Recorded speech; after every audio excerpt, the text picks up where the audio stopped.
Bonjour à tous, bonne semaine à vous. Il y a certains qui me suivent actuellement qui ont perdu leur vie de prière.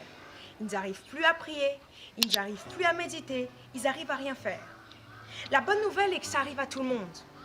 La mauvaise nouvelle est que c'est un moyen où le diable déploie des esprits sataniques afin de te laisser par terre. Et lorsque tu es par terre, c'est à ce moment-là que le diable te tente pour que tu rentres dans la fornication, pour que tu rentres dans tout ce qui ne plaît pas à Dieu. Écoutez, vous ne pouvez pas rester dans cet état-là où vous êtes par terre. Parce que quelle est la réalité ? Le diable commence à avoir de la puissance sur vous. Le diable commence à avoir de la possibilité pour vous diriger. Le diable commence à avoir de la possibilité pour vous faire tomber de manière fréquente. Mais il y a une personne qui se pose la question, mais alors comment je dois faire pour me relever? Pour commencer à te relever, je dois te dire que je dois me relever.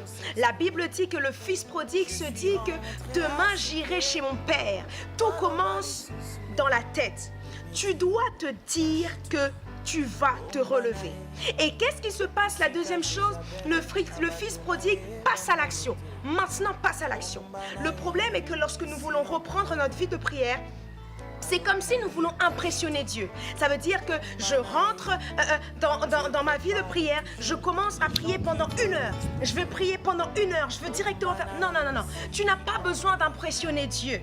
Dieu sait que tu ne priais plus et que tu es en train de revenir. Remarquez, lorsque le fils prodigue revient chez son père, qu'est-ce qui se passe? Son père lui demande aucun effort à fournir. Au contraire, ils font une célébration en sa faveur. C'est ça. Lorsque vous revenez dans votre vie de prière, contentez-vous même de 1 minute 30. Ça augmentera. Un jour, vous allez faire 10 minutes. Un jour et plus 15 minutes. Et puis, tant que vous êtes fréquent dans votre dialogue avec Dieu tous les jours, c'est ça qui est nécessaire.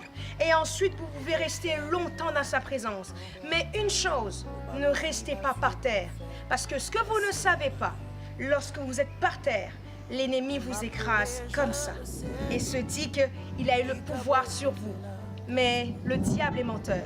Vous allez vous lever et rentrer dans votre destinée. Que Dieu vous bénisse. Bonne semaine à vous.